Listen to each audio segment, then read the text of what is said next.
Student পাওয়ার বারবার দরকার, তোমরা না থাকিলে ঠিক থাকিবে না সরকার। স্টুডেন্ট পাওয়ার বারবার দরকার, তোমরা না থাকিলে ঠিক থাকিবে না সরকার। ইঞ্চি ইঞ্চি মাটি সোনার চেয়েও খাঁটি, ইঞ্চি ইঞ্চি মাটি সোনার চেয়েও খাঁটি, সেই মাটিটিকে রাখিতে তোমাদেরই দরকার। স্টুডেন্ট পাওয়ার বারবার দরকার, তোমরা না থাকিলে ঠিক থাকিবে না সরকার। মুক্তিযুদ্ধ করে দেশটা করেছি স্বাধীন, এই দেশটা কখনো হতে দিব না পরাধীন। মুক্তিযুদ্ধ করে দেশটা করেছি স্বাধীন, এই দেশটা কখনো হতে দিব না পরাধীন। 52তেও তুমি, 69-এও তুমি, 71-এও তুমি, 24 সালেও তুমি, আসক যত এই মাটিতে ঘাতক স্বৈরাচার। স্টুডেন্ট পাওয়ার, ঠিক কিনা? এটা আমার লেখা। স্টুডেন্ট পাওয়ার বারবার দরকার, তোমরা না থাকিলে ঠিক থাকিবে না সরকার। ইঞ্চি ইঞ্চি মাটি সোনার চেয়েও খাঁটি, ইঞ্চি ইঞ্চি মাটি সোনার চেয়েও খাঁটি, সেই মাটিটিকে রাখিতে তোমাদেরই দরকার। স্টুডেন্ট পাওয়ার। এই স্টুডেন্ট কারা কারা আছে? তুলে দেখি। স্টুডেন্ট নাই? এই যুবক বাহানা এখন এদিক সেদিক ঘোরাফেরা করতেছে, আসো। তোমাদের রক্ত, তোমাদের তাজা জীবনের বিনিময়ে হাত হারাইছো, পাও হারাইছো, চোখ হারাইছো, কান হারাইছো, অঙ্গ প্রত্যঙ্গ আজকে ছিন্ন বিচ্ছিন্ন হয়ে গেছে। এখনো হাসপাতালে, কেউ বাংলাদেশে, কেউ বিদেশে। কত মা তার সন্তান হারাইছে, কত বোন তার স্বামী হারাইছে, কত ভাই তার ভাই হারাইছে, কত বন্ধু তার বন্ধু হারাইছে। সব কিছুর বিনিময়ে আজকে এই স্বাধীন বাংলাদেশে আমরা মহান কুলি কথা বলতে পারতেছি, ঠিক কিনা বলেন? এটা বাংলাদেশ, এটা শাহজালালের দেশ, এটা শাহপরানের দেশ, এটা মুফতি আমিনীর দেশ, এটা আল্লামা সাঈদী সাহেবের দেশ, এটা শহীদ প্রেসিডেন্ট জিয়াউর রহমানের দেশ। এই দেশে আসো, আমরা কেচি নিয়ে বসে আছি, মুসলমানি করায় দিব একবারে, ঠিক কিনা বলেন? আসতে আর সাহস পাই না, ঠিক কিনা? আরে বাবা, আপনি কি মনে করেন বাংলাদেশের ফুলামান থেকে রাস্তাঘাটে, দোকানে, রিক্সার উপরে বইটা আপনি দেখতেছেন মোবাইল চালাইতেছে, আপনি মনে করতেছেন ছেলেটা খালি মোবাইলই চালাইতেছে? এগুলি এক একটা ক্যাডার, এগুলি বাংলাদেশের জন্য নিবেদিত প্রাণ। তারা দেখেছে না আমরা এই মোবাইল খালি চালাইলেই হবে না, বাংলাদেশের জন্য এই 56 কিলোমিটার বর্গ মাইলের এই দেশ, 56,000 বর্গ কিলোমিটার এই দেশের জন্য ঢাক এসেছে। কলেজ, ভার্সিটি, স্কুল, মাদ্রাসা, সমস্ত রাজনীতিবিদরা একসাথে কাঁধে কাঁধ মিলায় বাংলাদেশের জন্য তারা হাজির হয়ে গেছে। টেকনাফ থেকে তেতুলিয়া, রূপসা থেকে পাতুরিয়া, হেমিলিয়নের বাসিওয়ালার মতো যখন ছুটল বঙ্গভবনের দিকে, গণভবনের দিকে, সংসদ ভবনের দিকে, শয়তান দেখছে আর এই বাংলাদেশে তালিবালি লিয়াকত আলী চলবে না। সদর বড়ের দিন শেষ, একামতি দিনের বাংলাদেশ, ঠিক কিনা বলেন? ক্ষণস্থায়ী জিন্দিগির জন্য রাত পুহাইলে যদি আমি জাগ্রত হই, সকাল অন্যতায় পরকাল। এমন একটা পৃথিবী, এমন একটা সময় আমরা উপনীত আছি, যে সময়টা আমাদের প্রত্যেকটা মুহূর্ত, প্রত্যেকটা সেকেন্ড বরফের টুকরার মতো দ্রুত গতিতে আমাদের জীবন থেকে অতিবাহিত হয়ে যাচ্ছে। আমরা বলি বয়স বাড়ে, আমি বলি না বয়স কমতেছে। আমাকে যদি 70 বছর, আল্লাহ রাসূলের হাদিস অনুযায়ী যে আমার উম্মত 60 থেকে 70 বছর এর ভিতরেই বেশি মারা যাবে।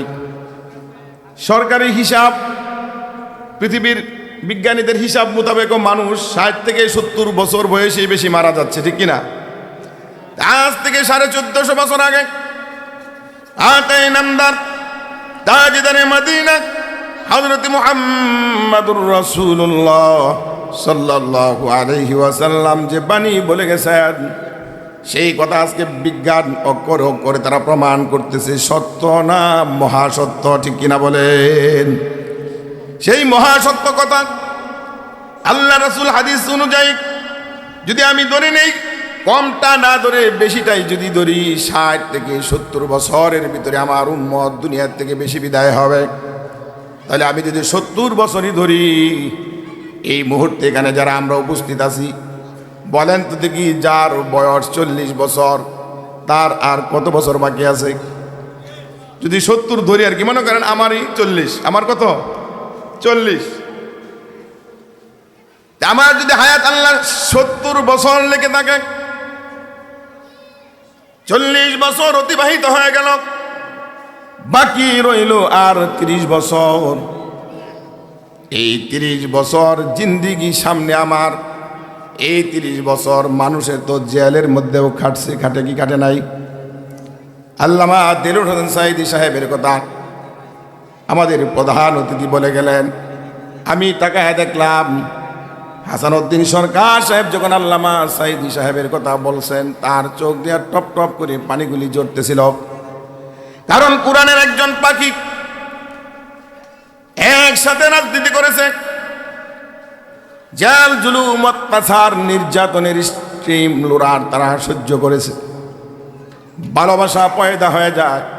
একটা মানুষ যখন ইমানদার হয়, সেই ইমানদার ব্যক্তি যখন কোরআনের কথা শুনে, হাদিসের কথা শুনে, কোনো আলেম থেকে আল্লাহর পক্ষ থেকে অটোমেটিকলি তার প্রতি একটা মহাব্বত, ভালোবাসা পয়দা হয়ে যায়। ঠিক কিনা বলেন? এই ভালোবাসা মহাব্বত যার দিলের থেকে পয়দা হয়ে যায়, আকর্ষণ বিকর্ষণ হয় মাদ্রাসার প্রতি, মসজিদের প্রতি, দাড়ি টুপি, হিজাব, বুরকা, উলামায়ে কেরামের প্রতি, হাফেজ মাওলানা মুফতি সাহেবের প্রতি। আপনারা সাক্ষী থাকেন, আল্লাহর রাসূল বলছেন ওই মানুষটা বেশক আল্লাহর জান্নাতি। কোন আলিমান, আল্লাহ রাসূল বলেন হয় আলেম হও, আও মুতাআল্লিমান, নাহলে আলেমের ছাত্র হও, আও মুঈনান আও মুস্তাঈনান, হয় আলেমকে অর্থনৈতিকভাবে সহযোগিতা করো, না হলে কথা দিয়া সহযোগিতা করো, তাও যদি না পারো আও মুহিব্বান, অন্তর থেকে মহব্বত করো। এই চারটার ভিতরে যদি থাকো, আল্লাহ তাআলা বলে, আল্লাহর রাসূল বলেন আমার এই উম্মত জান্নাতি হয়ে যাবে। পঞ্চমটা করিও না, লা তাকুন খামিসান, পঞ্চমটা করিও না কখনো নয়। নুন এবার লা তাগিদ দিয়া বলতেছে না, পঞ্চমটা কখনো করিও না। আলেমদের সাথে বিরোধিতা করিও না, মিথ্যা মামলা দিও না, ধান্দা বেরি পড়ায়ও না, জঙ্গি নাটক সাজায় জেলখানার ভিতরে রাখো না। যদি রাখো তাহলে ফাতুহুলিক, তোমরা ধ্বংস হয়ে যাইবা। দুনিয়ার ধ্বংস নয়, হাসরের ময়দানের ধ্বংসের কথা এখানে বলা হয়েছে। ঠিক কিনা বলেন? হাসরের ময়দানটা তো দেখা যায় না, এটা পরে। দুনিয়াতে আল্লাহ তাআলা দেখাইছেন কি দেখান নাই? যে আল্লামা দেলোয়ার হোসেন সাঈদী সাহেবের কথা হাসানউদ্দিন সরকার সাহেব এখানে বলে গেলেন, একজন বীর মুক্তিযোদ্ধা, উনি গুলি করে একজনকে হত্যা করেছেন, আরেকটা গুলি তাকেও প্রতিপক্ষ করেছে। একটা মাত্র বুলেট যদি বুকের ভিতর দিয়া ঢুকতো, পিছন দিক দিয়া চলে যাইতো, আজকে হাসানউদ্দিন মাস্টার সাহেব, হাসানউদ্দিন সরকার সাহেব এখানে বসে আজকে বক্তৃতা করতে পারতো না। ঠিক কিনা বলেন? জীবন বাজি রেখে যারা যুদ্ধ করে দেশ স্বাধীন করল, হাঁটি হাঁটি পা পা করে সোনার বাংলা সাজাইতে চাইল, আজকে তারা দেখতে পাইল পৃথিবীর সেরা একজন তাফসীর কারককে জেলখানার ভিতরে একদিন নয়, 2 দিন নয়, 1 মাস নয়, 2 মাস নয়, 1 বছর নয়, 2 বছর নয়, 13টি বছর পর্যন্ত জেলখানার ভিতরে রাইখা যখন তারা বিভিন্ন চক্রান্ত করেও মারতে পারে না, অবশেষে ভারতের প্রেসক্রিপশন নিয়ে নাটক সাজায়া বঙ্গবন্ধু হাসপাতালে হত্যা করল। আল্লাহ তাআলা বলেন এই দিন নয়, আরো দিন আছে, এই দিন নিয়ে যাবে সেই দিনের কাছে। ঠিক কিনা বলেন?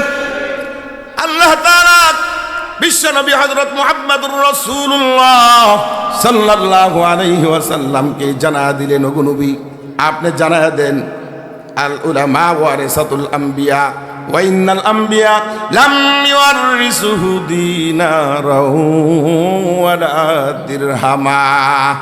আলেমরা হলো আমি নবীর ওয়ারিস, এলমে দ্বীনের ওয়ারিস। সুতরাং তারা যদি আলেমদেরকে মহব্বত করে, সম্মান করে, মুসাফাহা করে, পিছনে দাঁড়ায় নামাজ পড়ে, আলেমের কথা শুনে, দাওয়াত করে খাওয়ায়, সালাম দেয়, তারা যেন আমি নবীর সাথে এই কাজগুলি করলো। কোন সুবহানাল্লাহ।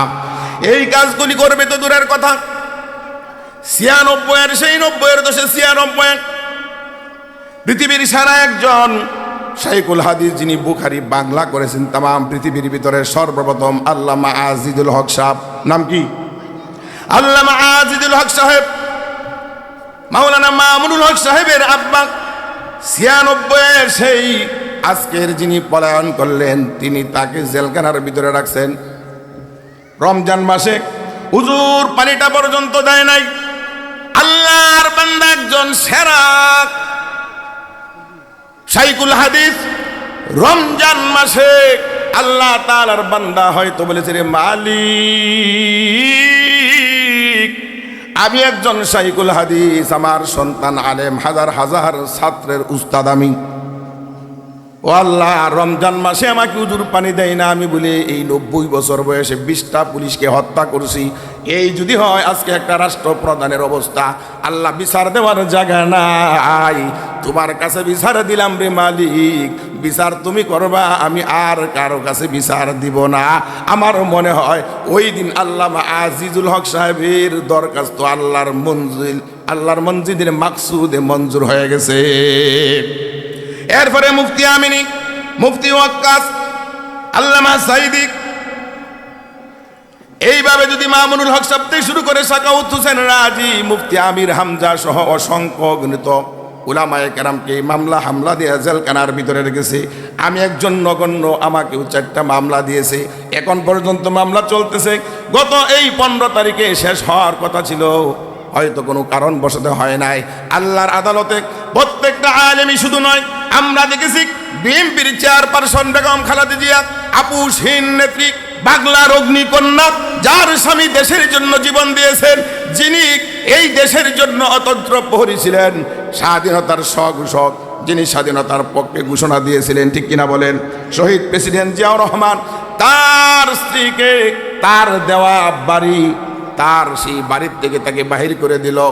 এরপরে রাখলো গুলশানে, যেই গুলশানের সামনে মাসকে মাস বছরকে বছর একটা বালুর টাক বাড়ির সামনে রেখে গ্যাস বন্ধ করে দিয়া, বিদ্যুৎ বন্ধ করে দিয়া, সরকারি সুযোগ সুবিধা বন্ধ করে দিয়া, চিকিৎসা বন্ধ করে দিয়া, মানবতার জীবন যাপন তো দিলই। মাত্র 3 কোটি টাকা এক ব্যাংকের থেকে আরেক ব্যাংকে সরানোর কারণে তার যদি এত বছর মামলা হতে পারে, যারা আজকে হাজার হাজার কোটি টাকা পাচার করে সুইস ব্যাংকে জমা দিল, বেগম পাড়া করলো, তাদের কয় হাজার লক্ষ বছর জাহান্নামের সেই জেলখানার আসামি হওয়ার দরকার, ঠিক কিনা বলেন? বাংলার জমিনে, বাংলার আইনে এই হিসাব ধরবে না। এত পরিমাণ মানুষ হত্যা করেছে, এত পরিমাণ সে নির্যাতন, নিপীড়ন, খুন, সন্ত্রাসী, চাঁদাবাজি, অর্থ লুট, ভোট লুট, বাড়ি লুট, গাড়ি লুট, আয়নাঘর বন্দি, আয়নাঘরের ভিতরে রেখে মানবতা জীবনযাপন। গুলাম আজম সাহেবের ছেলে আব্দুল্লাহ আমান আজমি, একজন ব্রিগেডিয়ার জেনারেল, সেরা একজন সৈনিক, তাকে 8 বছর জেলখানার ভিতরে রাখছি। মীর কাসেম আলীর সন্তান ব্যারিস্টার আরমানকে 8 বছর। ওই দিন আমরা দেখলাম পৃথিবীর একজন নোবেল প্রাপ্ত ব্যক্তি, আমাদের বাংলাদেশের বর্তমান কেয়ারটেকার সরকারের প্রধান, তার কাছে কান্না করে করে আয়নাঘরের বিবরণ দিতে যায় যে কথাগুলি বলল ডক্টর ইউনূস সহ যারা উপস্থিত ছিলেন, আমরা যারা দেখেছি, এমন মানুষ নাই চোখ দিয়া পানি ঝরে নাই, ঠিক কিনা বলেন? আমরা বলি আয়নাঘর আছে, থাকবে, জাদুঘর করে রাখা হয়ে যাবে। এই জুলাইয়ের আন্দোলনে 24-এর গণহত্যা, তুমি যে অপরাধ করেছো, তোমার বাহিনী যে অপরাধ করেছে, বিডিআর পিলখানা হত্যাকাণ্ড, শাপলা 70 সহ যেই অপরাধগুলি তোমরা করেছো, আর সব বাংলাদেশ নেই, চট করে ঢুকে যাইবা, আমরাও রেডি আছি, ঢুকতে দেরি, মাগার জুতার মালা পরায়া জেলখানায় আয়না করে বন্দি করতে দেরি হবে না। এই জন্য আমরা বলি বাংলার দামাল ছেলে না, যেই খেলাটা দেখাইছে আমরা আসলে তো কল্পনাও করতে পারি নাই, আমরা সহ বাংলার দামাল ছেলেরা, উলামায়ে কেরামের কান্না, বিরোধী দলের নেতা নেত্রীর কান্না, এক একজন মানুষের বিরুদ্ধে 600, 800, 500, 300, 200, 100 থেকে শুরু করে এমন কোনো রাজনৈতিক বিএনপি জামাত সহ উলামায়ে কেরাম এমন কোনো মানুষ নাই যে মামলা দেয় নাই। আমরাও বলছি মামলা দিছো, আমরা আল্লাহর কাছে দরখাস্ত করে থয়ে দিয়েছি। আল্লাহ তাআলা প্রত্যেকটা বিষয় কিরামান কাতিমিনের মাধ্যমে লিপিবদ্ধ করে রাখছেন, ঠিক কিনা বলেন? এই কান্না আর ছাত্ররা একটা আন্দোলন করতে যায়, তারা অধিকার পালন করতে যায়, অধিকার আদায় করতে যায়, তারা একটা গালি শুনলো। গালিটা কি ছিল? গালিটা কি ছিল? রাজাকার। এই রাজাকার গালি এখন মডেল হয়ে গেছে। এখন রাজাকার বললে নিজেকে একটু কি হয়, নেতা নেতা মনে হয়। এই রাজাকার, রাজাকার অর্থটা তো আসলে হলো জনসেবক। রাজাকার অর্থটা কি? জনসেবক, যারা মানব সেবা করে, জনগণের সেবা করে। রাজাকার মানে রাজার পক্ষ থেকে যে মানুষগুলি দেশের জন্য, মানুষের জন্য আত্মনিয়োগ করে, মানব সেবা আত্মনিয়োগ করে, মানবতার সেবা এক ধাপ এগিয়ে। যেমন বাংলাদেশে আর্মি, পুলিশ, সেনাবাহিনী, নৌবাহিনী, বিমান বাহিনী, র্যাব, চিতা, কুবরা, বিভিন্ন বাহিনী আছে। তদানীন্তনকালে রাজাকার একটা বাহিনী ছিল। পাকিস্তান সরকারের আমলে সরকারি চাকরি তাদের ছিল। এই কথাটা যখন উনার মুখ দিয়ে বাহির হয়ে গেল, আল্লাহ তাআলা এটা এমনভাবে কবুল করলেন, প্রত্যেকটা ছাত্র তারা নিজেরাই নিজেদেরকে রাজাকার বলে স্বীকৃতি দিয়েছে। আমরা যদি রাজাকার হই তাহলে আমরা প্রকৃতই রাজাকার, কারণ আমরা স্বৈরাচার নয়, আমরা মানব সেবায় এক ধাপ এগিয়ে আমরা প্রকৃত রাজাকার। ঠিক কিনা বলে? সেই ছেলেগুলি যখন দাবি আদায় করার জন্য ছুটলো, ছুটতে ছুটতে তারা এক দফা কি আসলো, লাস্টে এক দফা আসলো। এই এক দফার মধ্যে একটাই দাবি, পদত্যাগ। কি ত্যাগ? পদত্যাগ। আল্লাহ তাআলা বলেন না, তোমরা যারা বলতেছো এটা হবে না, তোমরা বলতেছো পদত্যাগ, আমি আল্লাহ তাআলার আইনে পদত্যাগ নয়, দেশ ত্যাগ। কি ত্যাগ হইল? দেশ ত্যাগ। অপরদিকে বিএনপি নেত্রী কি বলছেন? আমার এই দেশের জনগণ, আমার এই দেশ, আমি এই দেশে জন্ম হয়েছি, আমি আছি এই দেশেই থাকবো, মরবো এই দেশেই মরবো, সুতরাং এই দেশের থেকে আমি যাব না। তিনি ছিলেন আপুসহীন নেত্রী, আছেন। আল্লাহ তাআলা ওনাকে সুস্থতার জিন্দেগি দিয়ে দেশে ফিরে ওনার সন্তানকে সহ দেশের ক্ষমতা আল্লাহ তাআলা কাকে দিবেন এটা কে জানে? কে জানে? আল্লাহ তাআলা বলেন,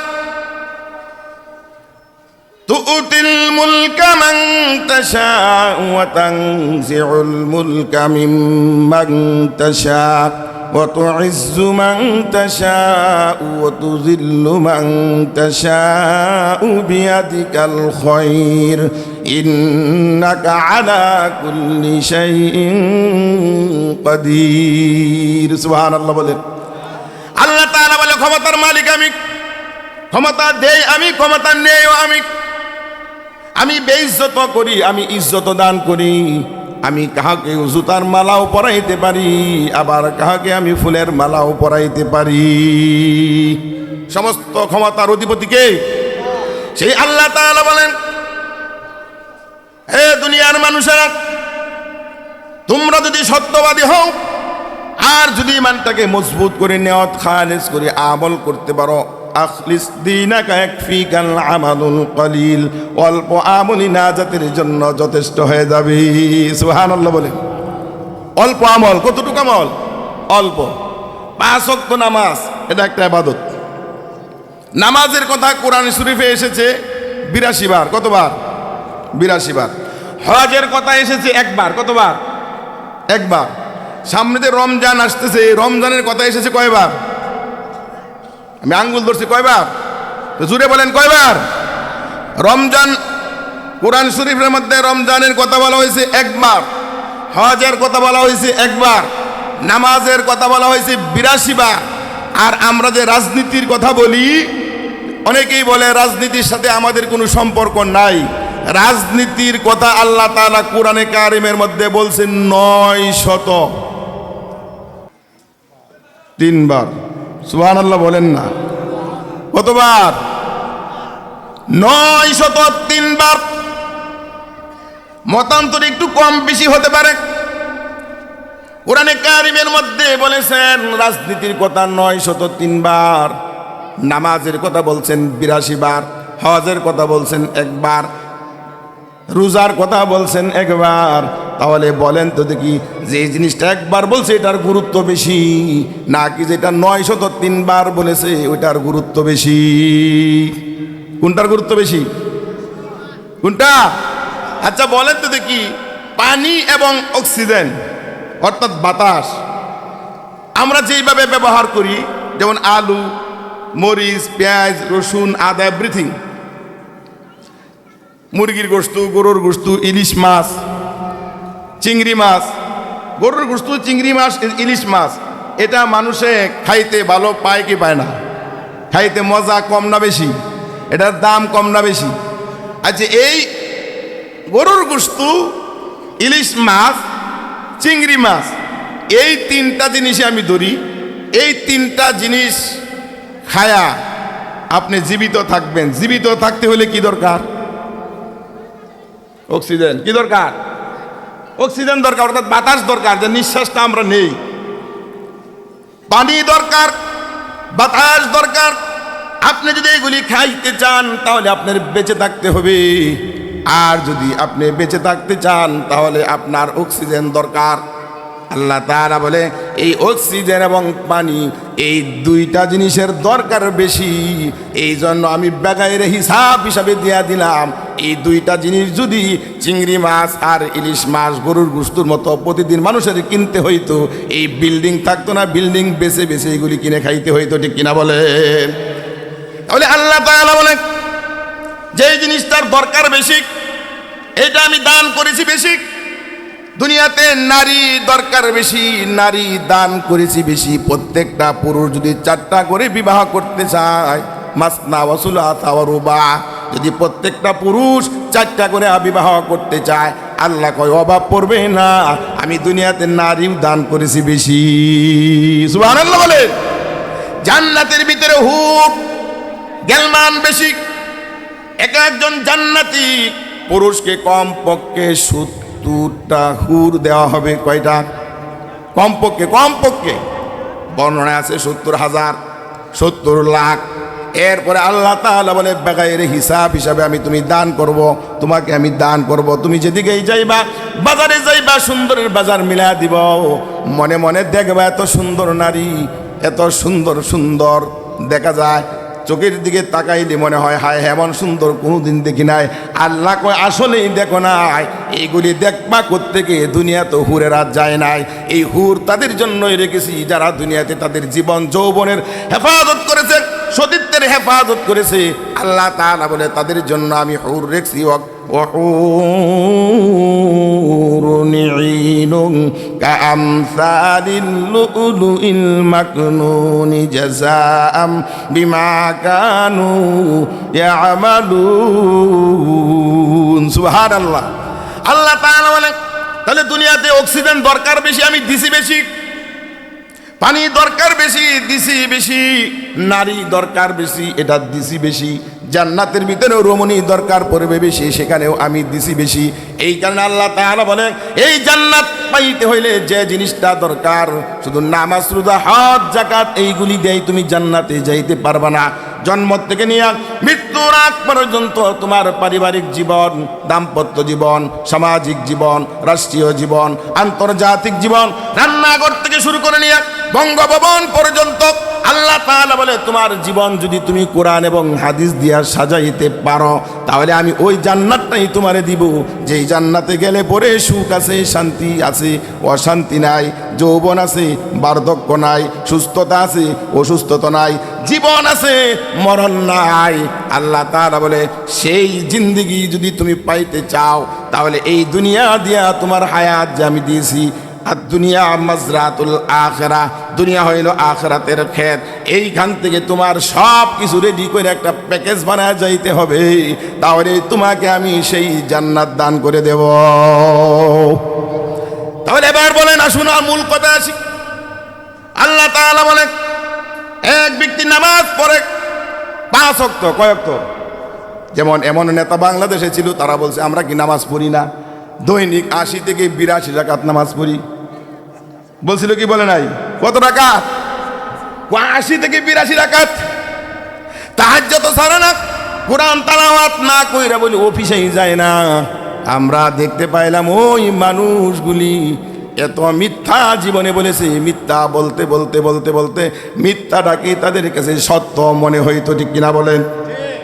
তাহলে ধরেই নিলাম একজন মুসলমান 80-82 রাকাত নামাজ ডেলি পড়ে, 5 ওয়াক্ত নামাজ সহ 17 রাকাত ফরজ, সুন্নত, নফল, তাহাজ্জুদ সব কিছু মিলাই ধরলাম, আমি 80 থেকে 82 রাকাত নামাজও সে পড়ে, উমরাও যায়, বছরকে বছর হজেও যায়, যাকাতও দেয়, কুরবানিও করে, মসজিদও বানায়, মাদ্রাসাও বানায়, কিন্তু দেশের টাকা চুরি করাও বাদ দেয় না,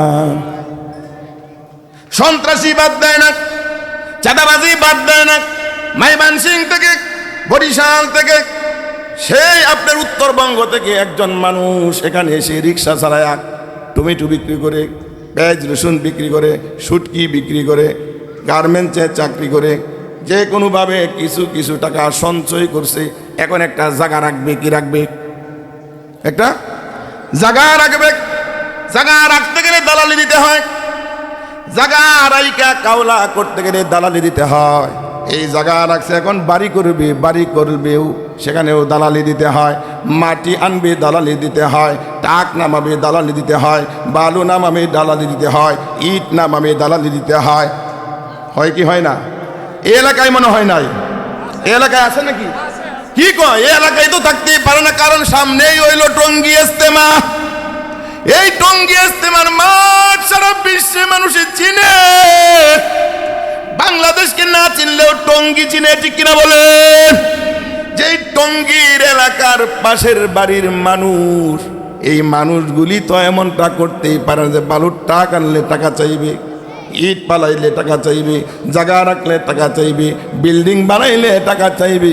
কারণ রাস্তাকার, রাস্তাকার সরকার কার জন্য করে দিছে রাস্তা? যায় না? কথা বোঝা যায়? আমার কথা কি ভালো লাগতেছে না খারাপ লাগতেছে? বলবো চলবে? এ চলবে কার কার বলেন? নারায়ে তাকবীর। স্টুডেন্ট পাওয়ার, স্টুডেন্ট পাওয়ার বারবার দরকার, তোমরা না থাকিলে ঠিক থাকিবে না সরকার। স্টুডেন্ট পাওয়ার বারবার দরকার, তোমরা না থাকিলে ঠিক থাকিবে না সরকার। ইঞ্চি ইঞ্চি মাটি সোনার চেয়েও খাঁটি, ইঞ্চি ইঞ্চি মাটি সোনার চেয়েও খাঁটি, সেই মাটিটিকে রাখিতে তোমাদেরই দরকার। স্টুডেন্ট পাওয়ার বারবার দরকার, তোমরা না থাকিলে ঠিক থাকিবে না সরকার। মুক্তিযুদ্ধ করে দেশটা করেছি স্বাধীন, এই দেশটা কখনো হতে দিব না পরাধীন। মুক্তিযুদ্ধ করে দেশটা করেছি স্বাধীন, এই দেশটা কখনো হতে দিব না পরাধীন। 52তেও তুমি, 69-এও তুমি, 71-এও তুমি, 24 সালেও তুমি, আসক যত এই মাটিতে ঘাতক স্বৈরাচার। স্টুডেন্ট পাওয়ার, ঠিক কিনা? এটা আমার লেখা, আমার লেখা। স্টুডেন্ট পাওয়ার বারবার দরকার, তোমরা না থাকিলে ঠিক থাকিবে না সরকার। ইঞ্চি ইঞ্চি মাটি সোনার চেয়েও খাঁটি, ইঞ্চি ইঞ্চি মাটি সোনার চেয়েও খাঁটি, সেই মাটিটিকে রাখিতে তোমাদেরই দরকার। স্টুডেন্ট পাওয়ার। এই স্টুডেন্ট কারা কারা আছে? তুলে দেখি। স্টুডেন্ট নাই? এই যুবক বান যারা এখন এদিক সেদিক ঘোরাফেরা করতেছে, আসো। তোমাদের রক্ত, তোমাদের তরতাজা জীবনের বিনিময়ে হাত হারাইছো, পাও হারাইছো, চোখ হারাইছো, কান হারাইছো, অঙ্গ প্রত্যঙ্গ আজকে ছিন্ন বিচ্ছিন্ন হয়ে গেছে। এখনো হাসপাতালে, কেউ বাংলাদেশে, কেউ বিদেশে। কত মা তার সন্তান হারাইছে, কত বোন তার স্বামী হারাইছে, কত ভাই তার ভাই হারাইছে, কত বন্ধু তার বন্ধু হারাইছে। সব কিছুর বিনিময়ে আজকে এই স্বাধীন বাংলাদেশে আমরা মহান কুলি কথা বলতে পারতেছি, ঠিক কিনা বলেন? তাহলে তাদের অধিকার এবং তাদের চাওয়া পাওয়া এগুলি আমরা যদি, এই আত্মত্যাগ আমরা যদি স্বীকৃতি না দেই, এটা আন্তর্জাতিক বেঈমানি হবে, ঠিক কিনা বলেন? আমি তো মনে করি এই ছাত্ররা যা করছে, আল্লাহ তাআলা এই ছাত্রদের সাথে আবাবিল পাখি দিয়া সাহায্য করছে। যেমনি ভাবে হস্তি বাহিনী আল্লাহ তাআলার ঘরকে ধ্বংস করার জন্য রেডি হয়ে গেল, প্রশিক্ষণ প্রাপ্ত হস্তি বাহিনী এক পাও আগায়, 3 পাও পিছায়, সামনে আগায় না। কারণ পশু তো দেখতেছে এখানে যে যাইতেছে আল্লাহর ঘর ধ্বংস করার জন্য। এই ঘর ধ্বংস করবো তো দূরের কথা, আমরাই ধ্বংস হয়ে যাব, ঠিক কিনা বলে? আসলো, আল্লাহ তাআলা বলে আসো। হযরত আব্দুল মুত্তালিব, আপনি আমার নবীজির দাদা, তিনার উটের বহর ছিল, এই উটগুলি সন্ত্রাসী বাহিনী নিয়ে গেল। উনি গিয়া বলতেছে আমার উটগুলি আমারে দিয়া দাও। তারা বলতেছে বাহ আব্দুল মুত্তালিব, বাহ তুমি কেমন মুতাওয়াল্লি, তোমার আল্লাহর ঘর ধ্বংস করার জন্য আব্রাহার বাদশাহ আসতেছে হস্তি বাহিনী নিয়া, এই দিক দিয়া তোমার কোনো খবর নাই, তুমি আসছো তোমার উট নেওয়ার জন্য। আজীব কারবার। আল্লাহ তাআলার বান্দা আব্দুল মুত্তালিব বলে উটের মালিক আমি, এই উটগুলি আমার, আমি আমার উট নিতে এসেছি। আর আল্লাহর যে ঘর বাইতুল্লাহ, এটার মালিক কে? এটার মালিক কে? আল্লাহ। আল্লাহ তাআলার ঘর আল্লাহ নিজে বানাইছেন ফেরেশতা দিয়া। এই ঘর আল্লাহ তাআলা নিজেই রক্ষণাবেক্ষণ করতেছেন। সুতরাং আল্লাহর ঘর আল্লাহ নিজে হেফাজত করবে। আমি আল্লাহর কাছে আল্লাহর ঘর ছেড়ে দিয়েছি, আমার উটগুলি আমারে দিয়া দাও। কোন সুবহানাল্লাহ। আসলো তারা, আল্লাহ তাআলার বান্দা আল্লাহর কাছে বললেন আল্লাহ সঁপে দিলাম একজন বাদশার বিরুদ্ধে, আমার তো যুদ্ধ করে তোমার ঘর নিয়ন্ত্রণ করা, নিরাপত্তা আমার দ্বারা সম্ভব না, কিন্তু তুমি সর্বময় ক্ষমতার মালিক। ওগো আল্লাহ, আপনার কাছে ছেড়ে দিলাম, আপনি কেমনে হেফাজত করবেন এটা আপনার এলেমেই জানা আছে। আল্লাহ তাআলা বলে আসতে দাও, হস্তি বাহিনীর বিরুদ্ধে হস্তি পাঠাবো না, উট লাগবে না, ঘোড়া লাগবে না, জঙ্গলের হিংস্র প্রাণী বাঘ ভাল্লুকও লাগবে না। আমি এমন একটা বাহিনী রাখছি, আমার ফেরেশতাও দরকার নাই, হে আব্দুল মুত্তালিব তোমারও দরকার নাই। আমি একটা সাধারণ জিনিস রাখছি, এই সাধারণ জিনিস দিয়ে আমি অসাধারণ জিনিসকে সরায়া দিব। এটা তোমাদের কাছে অসাধারণ। কি দিয়া সরাইলেন? আবাবিল। ألم تر كيف فعل ربك بأصحاب الفيل ألم يجعل كيدهم في تضليل وأرسل عليهم طيرا أبابيل। এই আবাবিল পাখি যাকে যাকে আল্লাহ নিযুক্ত করে দিয়া বলতেছে, আবরাহার বাদশা যে হস্তি বাহিনী নিয়ে আসলো আমার ঘরকে ধ্বংস করার জন্য, হে পাখিরা তোমরা নির্দিষ্ট যে লোক আমি তোমাদেরকে দেখা দিব সে হইল তোমার শিকার। একটা করে পাথর মুখে, দুইটা করে পাথর দুই পায়ে, মোট কয়টা পাথর? কয়টা? তিনটা পাথর। আমি যাকে দেখা দিছি তাকেই তুমি হত্যা করবা, অন্য জনকে নয়। প্রত্যেকটা পাখিকে আল্লাহ তাআলা দেখা দিলেন তার শিকারকে, তার শত্রুকে, কাকে সে হত্যা করবে। যাকে যাকে পাখি উঠতেছে আল্লাহ তাআলার ঘরকে হত্যা করার জন্য, ধ্বংস করার জন্য, দুনিয়া থেকে নির্মূল করে দেওয়ার জন্য যখন হস্তি বাহিনী আসলো, একটা করে আবাবিল পাখি, এটা এত বড় পাখি না, কাকের মতো না, সিল ভৌরি দূরের কথা, শকুন দূরের কথা, এরকম না, ঈগল পাখির মতো বড় না, ছোট্ট একটা পাখি, দুয়াল পাখির মতো এমন একটা পাখিকে আল্লাহ তাআলা যখন নির্দেশ দিয়া দিলেন, প্রত্যেকটা পাখি তার দেখানো শিকারকে আস্তে করে পাথরগুলি পাও এবং ঠোঁটের থেকে ছেড়ে দেয়। তাফসীর কারকরা বলে ওই যে তয়রান আবাবিলা তারমিহিম বিহিজারাতিম মিন সিজ্জিল, যে তারমিহিম বিহিজারাতিম মিন সিজ্জিল, এটা এমন ওই যে আমরা ধান যে মারাই গরু দিয়া, এখন তো কি দিয়া, মেশিন দিয়া, আগে ধান দিয়ে যে আমরা যে মারাইতো ঘুরায়া ঘুরায়া, একটাকে রাখতো এটার নেতা, এটার গলার মধ্যে বাইন্দা দিত একটা বাঁশ, আর চতুর্দিক দিয়ে গরুগুলি খালি ঘুরতো, পাড়াইতো, লেদাইতো, চেনাইতো, ঘুরতে ঘুরতে ঘুরতে ঘুরতে এই খেরের থেকে ধান বাহির হইতো, এবং কি ধানের সাথে চিটা সহ বাহির হইয়া ধানের সাথে যে ধানের পাতাগুলি, অর্থাৎ গাছের যে পাতাগুলি আছে যেটি মরে গেছিল, এটি এমনভাবে ধুলাই হয়, ধুনকররা যখন আপনার এই পুরান ল্যাপ তুষক তাদের কাছে নেয়া দিলে পরে যেরকম ধুন করতে করতে উত্তোলার মতো উড়ে যায়, এই তয়রান আবাবিল তারমিহিম বিহিজারাতিম মিন সিজ্জিল ফাজআলাহুম কাসফিম মাকুল।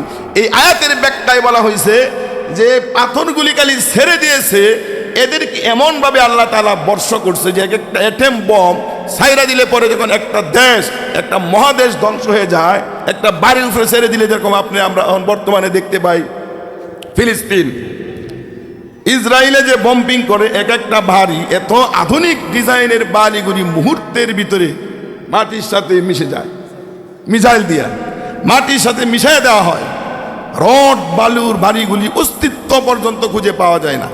আল্লাহ তাআলা বলেন, তোমরা খের থেকে ধান বাহির করতে যা, যেমন গরু দিয়া মারায়া নিচের থেকে খেরগুলি সরাও, এই খেরগুলি সরানোর পর এরপরে ধানগুলি সরায়, এই ধানগুলি সরানোর পর এমন কিছু জিনিস নিচে থাকে, এই জিনিসগুলি দিয়া আমরা মা বোনেদেরকে দেখছি আগুন ধরায় দেয়। কি ধরায় দেয়? আগুন। গোয়ালের মধ্যে নিয়ে আগুন ধরায় গরুর গোয়ালে নিয়ে মশা তাড়ানোর জন্য। অথবা শীতের দিন আমরা আলু পুইরা খাইছি, মিষ্টি আলু, ছোটো ছোটো আলু পুইরা খাইছি না ছোটো সময়, এইগুলি ধরায় দেয় আমরা সন্ধ্যার সময় জমা করে রেখে দিছি, গভীর রাত্রে আগুন ধরা দেওয়া হয়েছে, সকালবেলা আলু পুইরা খাওয়া হয়েছে। এই যে জিনিসগুলি বাহির হয়েছে, আল্লাহ তাআলা বলে এই আবাবিল পাখি আস্তে করে পাথরগুলি ছেড়ে দিয়েছে, হস্তি বাহিনী এরকম চূর্ণ বিচূর্ণ হয়ে গেছে। সুবহানাল্লাহ। সবাই শিকার করল, একটা পাখি তার দেখানো আল্লাহ তাআলার পক্ষ থেকে তাকে দেখানো সেই শত্রুকে সে খুঁজে পাচ্ছে না।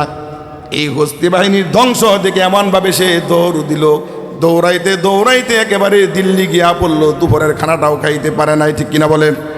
এমন দৌড় দিল, কোথায় তার নেতা, কোথায় খেতা, কোথায় পাতি নেতা, সাথী নেতা, আতি নেতা, সবাইকে নিজে ফালায়া দিয়া নিজের জীবন চাচা, আপনার জীবন বাঁচা।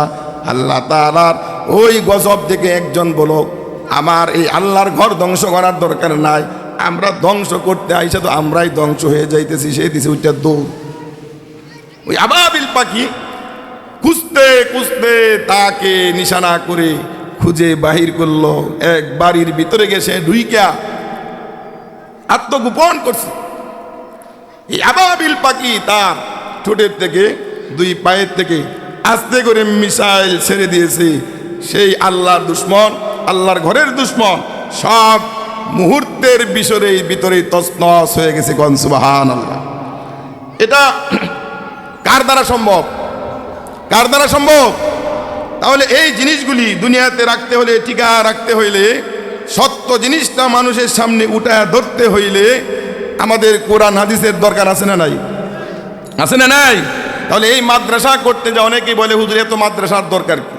আরে ভাই, এই মাদ্রাসা আছে বিদায় তো আলোচনা হয়, সন্তানগুলি হাফেজ হচ্ছে, মাওলানা হচ্ছে, মুফতি হচ্ছে। আজকে সেই সন্তানগুলি মানুষকে বোঝানোর কারণেই তো আজকে দলে দলে মানুষ সত্যের পক্ষে বাহির হয়ে গেছে, আর অসত্য বাংলাদেশ থেকে দূরীভূত হয়ে গেছে। ঠিক কিনা বলে? আগামীতে আসতেছে ইনশাআল্লাহ ঐক্যবদ্ধ হয়ে সব আমরা দেখেছি। এবার সামনে যে আসতেছে, যে কোরআন দেখার জন্য, কোরআন শোনার জন্য, তাফসীর শোনার জন্য, সামনে রমজান মাস আসতেছে, রমজানের তারাবি পড়ার জন্য কোরআনের হাফেজদেরকে রাইকে আমরা তালাওয়াত শুনবো। আল্লাহ তাআলা বলে যে মসজিদে গেলে নামাজ পড়লে যদি এত শান্তি লাগে, তারাবির নামাজ পড়লে কোরআন তালাওয়াত শুনতে যদি এত মজা লাগে, সেই কোরআন দিয়া রাষ্ট্র পরিচালনা করলে কেমন মজা, এটা আমার রাসূল 1450 বছর আগে দেখা গেছেন। ঠিক কিনা? 4 খলিফা দেখা গেছেন। যেহেতু আল্লাহর রাসূল নিজে রাজনীতি করেছেন, 4 খলিফা রাজনীতি করেছেন, এরপরে 800 বছর মুসলমানরা ভারত উপমহাদেশ শাসন করেছে। স্পেন মুসলমানরা 700 বছর শাসন করেছে। সুবহানাল্লাহ। কত বছর? 700 বছর স্পেন মুসলমানরা শাসন করেছে। এই যে আর্তুগুল, উসমানিয়া খেলাফত, এইগুলি মুসলমানদের ইতিহাস। ভারত উপমহাদেশ মুসলমানরা শাসন করেছে। আল্লাহ এবং আল্লাহর রাসূল যেইভাবে শাসন করতে বলেছেন, ঠিক সেইভাবে তারা শাসন করিয়া দেখা দিছে। আমরা যতদিন শাসন করেছি পৃথিবীর মানুষ শান্তিতে ছিল, আর তারা মাত্র 100 বছর, এখনো পুরা হয় নাই। এই 100 বছর স্বৈর শাসকেরা গণতান্ত্রিক পদ্ধতিতে রাষ্ট্রকে তারা শান্ত রাখতে যায়, মানুষের অধিকার বুঝায় দিতে যায়, মানুষের অধিকার হরণ করেছে বেশি। তাম পৃথিবীতে অশান্তির দাবা দাবানল, অশান্তির আগুন জ্বলছে, মাগার কেউ শান্তি পাচ্ছে না। এই জন্য আল্লাহ তাআলা বলে যে কোরআন দিয়া নামাজ পড়ো, সেই কোরআন দিয়ে একটু সমাজটা করে দেখো। মসজিদে অল্প সময়ের জন্য গেলে যেমন শান্তি পাও, শান্তির যদি ঘুম এসে যায়, ঠিক রাষ্ট্রীয়ভাবে যদি কোরআনকে তোমরা সংসদে ঢুকাইতে পারো, তাহলে দরজা খুলে ঘুমাইবা, কেউ বাড়ির সম্পদ চুরি করবে না। কোন সুবহানাল্লাহ। এই জন্য ভাইরা আমার, আমরা প্রত্যেকেই মাদ্রাসাগুলির সাথে সম্পৃক্ত থাকব এবং বাংলাদেশের রাষ্ট্রীয় ক্ষমতায় যারাই আসে ইনশাল্লাহ আগামীতে বোঝা যাচ্ছে ইসলামিক কোয়ালিশন একটা সরকার, বিএনপি সহ। কারণ বিএনপির যে প্রতিষ্ঠাতা জিয়াউর রহমান, তিনি বাংলাদেশের রাজনীতির ভিতরে এই বিসমিল্লাহ কি তিনি নিযুক্ত করেছিলেন। কন্যা সুবহানাল্লাহ। এই বিসমিল্লাহ তাদের গায়ে গাত্রদাহ, যারা আল্লাহর উপরে ভরসা করতে পারে না। কিন্তু শহীদ প্রেসিডেন্ট জিয়াউর রহমান বাংলাদেশের সংবিধানে বিসমিল্লাহ নিযুক্ত করে গেছেন। আমি মনে করি আল্লাহর বান্দার যদি কোনো অপরাধ থাকে, আল্লাহ যদি জাহান্নামেও দেয়, কমপক্ষে রাষ্ট্রীয়ভাবে যে বিসমিল্লাহকে স্বীকৃতি দেওয়া গেছে, আল্লাহ তাআলা এই জন্য তার কবরটাকে জান্নাতের বাগান বানিয়ে দিয়েছেন। এটা আমার আত্মবিশ্বাস। সুতরাং এই মানুষগুলি যদি আমাদের সাথে থাকে, যেমন নেতারা বসে আলোচনা শুনে, তাফসির শুনে, তাদের যদি শুভ বুদ্ধির উদয় হয়, সেই আওয়ামী লীগ যেরকম সন্ত্রাসী করে উলামায়ে কেরামের বিপক্ষে যাওয়ার কারণে, মাদ্রাসা মসজিদের বিপক্ষে যাওয়ার কারণে, দাড়ি টুপির বিপক্ষে যাওয়ার কারণে, ইসলামের বিপক্ষে যাওয়ার কারণে, সন্ত্রাসী চাঁদাবাজি করার কারণে তাদের যে অবস্থা হয়েছে, বাংলাদেশে যদি এই পথ কেউ বেছে নেয়, তাদের একই অবস্থা হবে। কারণ বাংলাদেশে ইসলাম প্রেমিক মানুষ কোরআন ছাড়া, রাসূল ছাড়া কিচ্ছু বুঝে না। ঠিক কিনা বলেন? এই কোরআনের পক্ষে আমরা থাকবো তো ইনশাআল্লাহ। এই কোরআনের পক্ষে যদি আবার ছাত্ররা ডাক দেয়, আবার যদি জনগণ ডাক দেয়, রাজনীতিবিদরা ডাক দেয়, অতন্ত্র প্রহরীর মতো যার যা আছে আমরা সামনে নিয়ে অগ্রসর হব। ইসলামকে এবং বাংলাদেশকে এক চুল পরিমাণ ক্ষতি করতে কাউকে দিব না। ঠিক কিনা বলেন? ওই যে ভারত কয়েকদিন আগে তারা একটু খেলা দেখাইছিল, বাংলাদেশ দখল করতে চায়। দখল করতে অতর্কিত হামলা করে কিছু গাছ কাটছিল। ঠিক কিনা? গাছ কাটার পরে যখন আমাদের বাংলাদেশের দামাল ছেলেরা, দেশপ্রেমিকেরা এবং বর্ডার গার্ড বিজিবি যখন বাধা দিতে গেল, তারা হাজার কে হাজার বাংলাদেশে ঢুকতে চাইল। বাংলাদেশের দামাল ছেলেরা বলে, আসো, এটা বাংলাদেশ, এটা শাহজালালের দেশ, এটা শাহপরানের দেশ, এটা মুফতি আমিনীর দেশ, এটা আল্লামা সাঈদী সাহেবের দেশ, এটা শহীদ প্রেসিডেন্ট জিয়াউর রহমানের দেশ। এই দেশে আসো, আমরা কেচি নিয়ে বসে আছি, মুসলমানি করায় দিব একবারে। ঠিক কিনা বলে?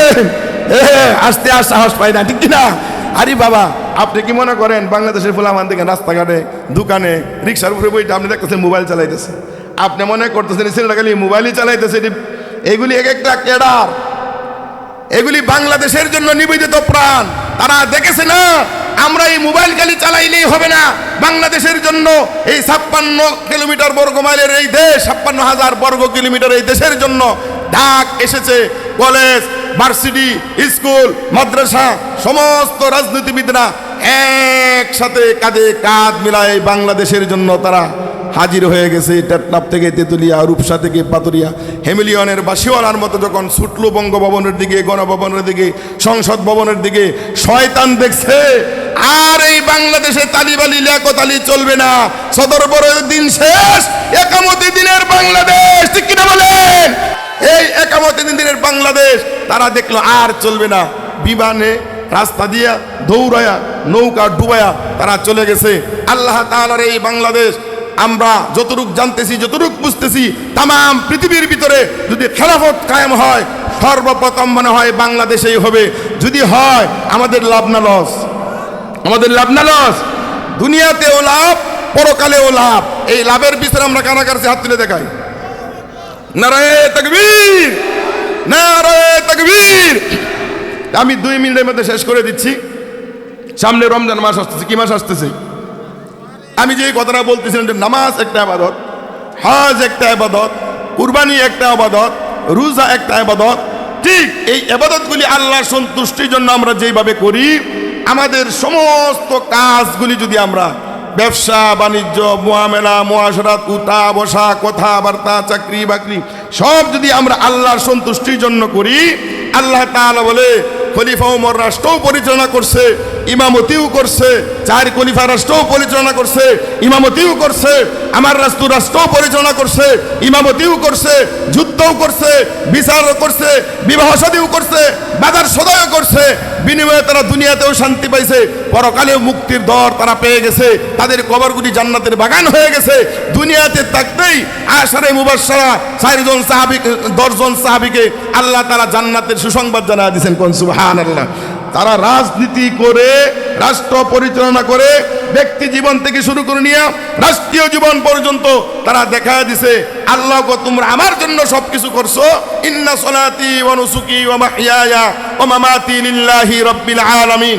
সব যখন আমার জন্য করছো, আমিও তোমাদের জন্য একটা সুসংবাদ দেয়া দিলাম, দুনিয়াতে থাকতেই শোনা দিলাম তোমরা জান্নাতি। এই জন্য আমরা কি বলি? রাদিয়াল্লাহু আনহু। সাহাবীদের নাম শুনলে আমরা কি বলি? রাদিয়াল্লাহু তাআলা আনহু বলি। আল্লাহ তাদের উপরে সন্তুষ্ট, তারাও কি? তাহলে রমজান যে আসতেছে, এখন সারা পৃথিবীতে রমজান আসলে বলে জিনিসের দাম কমে আর আমাদের দেশে বাড়ে। বাংলাদেশের মানুষ নিজে খালি খাইবার চায়, ইফতারি করার সময় খালি নিজের সামনে খালি নিতে চায়, নিজের সামনে। আরে ভাই কি খাইবেন আপনি? কত খাইবেন? আরেকজনকে দেন। আপনি যদি একটা খেজুর দিয়েও কাউকে ইফতার করাইতে পারেন, এক ডুব পানি দিয়েও যদি কাউকে ইফতার করাইতে পারেন, রোজার সমান সওয়াব আল্লাহ তাআলা আপনাকে দান করে দিবেন। সুলাবুট, পেঁয়াজু, নিত্য প্রয়োজনীয় জিনিসের দাম দর কমায় দেন। বরকতের মালিক কে? আল্লাহ তাআলা বলেন বরকতের দরজা আমি রমজান মাসে খুলে দেই। এত পরিমাণ তোমরা খাবার খাও, এত পরিমাণ খাও, এরপরেও বরকত আমি আল্লাহ তাআলা দেয়া রাখছি। দোকানে বরকত, বাজারে বরকত, শরীরে বরকত, স্বাস্থ্যে বরকত, কথার মধ্যে বরকত, একজনকে দেখলে আরেকজনের ভালো লাগে, মসজিদের মধ্যেও বরকত, রাস্তাঘাটে বরকত। আমার এই কোরআন দিয়া যেইভাবে তোমরা রাষ্ট্রটা পরিচালনা করতে চাও, যেইভাবে তোমরা নামাজ পড়ো কোরআন দিয়া, রোজা রাখো কোরআন দিয়া, হজ করো কোরআন দিয়া, যাকাত দাও কোরআন দিয়া, কুরবানি করো কোরআন দিয়া, পর্দা করো কোরআন দিয়া, লেনদেন করো কোরআন দিয়া, ঠিক রাজনীতিটাও যদি কোরআন দিয়া করতে পারো, আমি আল্লাহ তাআলা আমার এই 10 জন সাহাবীর মতো তোমাদেরকে সুসংবাদ শোনা দিলাম, তোমরাও জান্নাতি। সুবহানাল্লাহ। আজকে এই মাদ্রাসা আল কারীম আইডিয়াল, এই মাদ্রাসাকে আল্লাহ তাআলা কবুল করুন। এই মাদ্রাসার এখানে মাদ্রাসাটা থাকার কারণে আজকে আলোচনা হয়েছে। বড় বড় বুজুর্গ উলামায়ে কেরাম আছেন, আল্লাহ তাআলা তাদের জবান থেকে সুন্দর সঠিক কথাগুলি বাহির করে দিবেন। আপনারা শুনবেন, মুনাজাত করে শেষ পর্যন্ত থেকে মুনাজাত করে যাইবেন, তার আগে যাইবেন না। হাত তুলেন, হাত তুলেন, নারায়ে তাকবীর। মাশাআল্লাহ, মাশাআল্লাহ, আলহামদুলিল্লাহ। এই রমজান মাসে আমরা রোজা রাখবো কার সন্তুষ্টির জন্য? আল্লাহ সন্তুষ্টির জন্য। আর আল্লাহ তাআলা সুসংবাদ শুনিয়ে দিয়েছেন, আস-সাওমু লি ওয়া আনা আজজি বিহি। রোজা আমার জন্য আর আমি নিজেই রোজার প্রতিদান। এই জন্য আল্লাহ তাআলা বলতেছে, ইয়া আইয়ুহাল্লাযীনা আমানু কুতিবা আলাইকুমুস সিয়াম কামা কুতিবা আলাল্লাযীনা মিন ক্বাবলিকুম লাআল্লাকুম তাত্তাকুন। হে ঈমানদারেরা, হে বিশ্বাসীরা, হে মুসলমানেরা, তোমরা রোজা রাখো ওই পূর্ববর্তীর উপর যেমন আমি রোজা ফরজ করেছিলাম, তারাও রোজা রেখেছিল, তোমাদের উপরে রোজা ফরজ করলাম। তোমরা যদি সেইভাবে রোজাটা রাখতে পারো, লাআল্লাকুম তাত্তাকুন, তোমরা তাকওয়াওয়ালা হয়ে যাবে, আল্লাহ বীর হয়ে যাবে। আমার বান্দা রমজান মাসে রোজা রাইখা পানির নিচে গিয়া ডুব দিয়া তারপরেও পানি খায় না। আল্লাহ কয় বান্দা আমার জন্যই রোজা রাখছে, সুযোগ সুবিধা থাকার পরেও যেহেতু পানি খায় না, খাবার সামনে নিয়ে বসা, আজানের 5 মিনিট বাকি, 2 মিনিট বাকি, 1 মিনিট বাকি, 10 সেকেন্ড বাকি, আজান না দেওয়া পর্যন্ত আমার বান্দারা খায় না। কেন খায় না? ফেরেশতারা বলে আল্লাহ আপনার ভয়ে খায় না, জাহান্নামের ভয়ে খায় না, জান্নাতের আশায় খায় না। আল্লাহ তাআলা বলে তোমরা সাক্ষী রাখো, আমার যেই বান্দারা সামনে খাবার নিয়ে পেটের মধ্যে ক্ষুধা, বুকের মধ্যে তৃষ্ণা, এরপরও পানি খায় না, শরবত সামনে, সালাদ সামনে, ফল ফ্রুট সামনে, পানি সামনে, এরপরেও খায় না, আমার এই বান্দা বান্দিগুলি আমার জন্যই খায় না। আমি তাদের জন্য জান্নাতের মধ্যে একটা এমন সুন্দর জান্নাত রাখছি যে এই জান্নাতটার দরজা দিয়ে গেলে রোজাদাররাই ঢুকবে। কোন সুবহানাল্লাহ। সেই রোজার সামনে আমরা রোজা রাখবো, কেউ বলবো না হুজুর আমার ডায়াবেটিস। এখন ডাক্তাররা বলছে রোজা রাখলে ডায়াবেটিস কমে যায়, ঠিক কিনা? এরপরে ক্যান্সার, আলসার, এরপরে আর একটা আছে গ্যাস্ট্রিক, কিটিক, গ্যাস্ট্রিক। আপনি রোজা রাখবেন, গ্যাস্ট্রিক ঠিক হয়ে যাবে। অনিয়মিত খাবার, অপরিমিত খাবারের জন্যই গ্যাস্ট্রিক হয়, আলসার হয়, ডায়াবেটিস হয়। খাইতে খাইতে আমাদের সব কিছু রিজার্ভ হয়ে যায়। আল্লাহ কয় 1 মাস রোজা রাখবা, বাকি 11 মাস তোমার সেই খাদ্য নালি পাকাশতলি আমি রেডি করে দিব, বাকি 11 মাস আবার খাইতে পারবা। কোন সুবহানাল্লাহ। আল্লাহ তাআলা আমাদের প্রত্যেকে রোজা রাখার তৌফিক দান করুক। সকলে বলি আমিন। ওয়া আখিরি দাওয়ানা আনিল হামদুলিল্লাহি রাব্বিল আলামিন।